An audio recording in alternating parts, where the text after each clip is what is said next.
झुकेगा नहीं। जेल का ताला टूटेगा।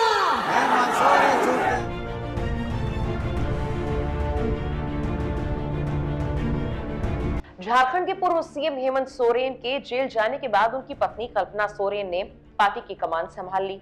झारखंड ही नहीं, मुंबई और दिल्ली में इंडिया गठबंधन की रैली में न सिर्फ वो गरजी, बल्कि रांची में 28 पार्टियों की संयुक्त रैली का नेतृत्व और प्रबंधन कर ये संदेश भी दिया कि वो झुकेंगी नहीं। अब ताजा खबर यह है कि कल्पना सोरेन को जेएमएम ने विधानसभा उपचुनाव में मैदान में उतारने का फैसला किया है और कौन सी सीट से वो चुनावी मैदान में उतरने वाली हैं, इस सीट के सियासी समीकरण क्या है, ये सब कुछ हम आपको बताएंगे इस वीडियो में। नमस्कार, मेरा नाम है मेघना सचदेवा। आप मुझे देख रहे हैं लोकमत हिंदी पर। आप स्क्रीन पर ये जो तस्वीरें देख रहे हैं ना, ये कल्पना सोरेन की रोती हुई तस्वीरें हैं जो उनकी पहली रैली के बाद वायरल हो गई थी। उस वक्त किसी ने ही शायद ये सोचा होगा कि ये महिला झारखंड के मंच से गरजेंगी। उनकी तस्वीरें वायरल हुई और इंडिया गठबंधन में जोश भर गई। इसके बाद से आपने अब तक इन्हें हर मंच पर विपक्ष पर जोरदार हमला बोलते हुए ही देखा होगा। गांधी विधानसभा के लिए होने वाले उपचुनाव के लिए जेएमएम ने अब झारखंड के पूर्व सीएम हेमंत सोरेन की पत्नी कल्पना सोरेन को ही अपना उम्मीदवार बनाया है। 29 अप्रैल को कल्पना नामांकन करेंगी। जेएमएम का ये कहना है कि कल्पना सोरेन को जनता का भरपूर प्यार मिल रहा है और उनकी जीत भी तय है। गांधी विधानसभा सीट पर सरफराज अहमद ने इस्तीफा दिया, इसी की वजह से अब उपचुनाव हो रहा है। जब सरफराज ने इस्तीफा दिया था तभी से ये माना जा रहा था कि कल्पना यहां से चुनावी मैदान में उतरेंगी।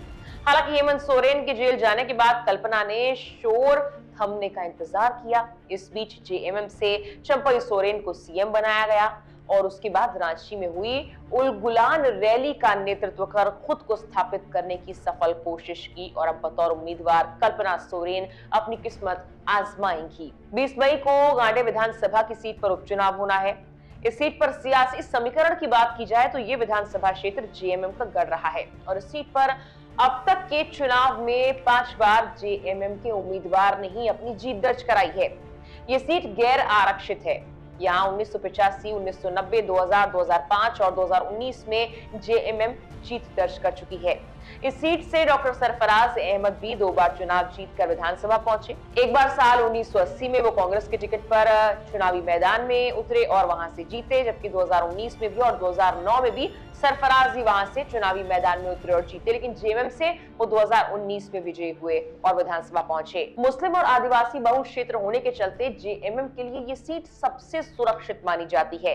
यही कारण है कि जेएमएम के लोग पूर्व सीएम हेमंत सोरेन की पत्नी कल्पना सोरेन को इस सीट से चुनावी मैदान में उतारना चाहते हैं। साल 2019 के चुनावी नतीजों पर एक नजर डालें तो जेएमएम के डॉक्टर सरफराज अहमद ने 65,023 वोट लाकर भाजपा के जयप्रकाश वर्मा को 8,855 वोट से हराया था।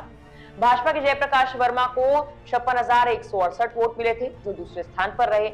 आजसू के अर्जुन बैठा को 15,361 वोट मिले थे, जो कि तीसरे नंबर पर रहे थे। इस सीट पर सरफराज अहमद के इस्तीफे के बाद चुनाव अब हो रहे हैं और सीट के नतीजे 4 जून को लोकसभा चुनाव के नतीजों के साथ ही आएंगे। ये सीट 31 दिसंबर 2023 से खाली है। कल्पना सोरेन के चुनावी मैदान में उतरने पर आप क्या कहेंगे? कमेंट कर हमें जरूर बताएं। फिलहाल के लिए इस वीडियो में इतना ही।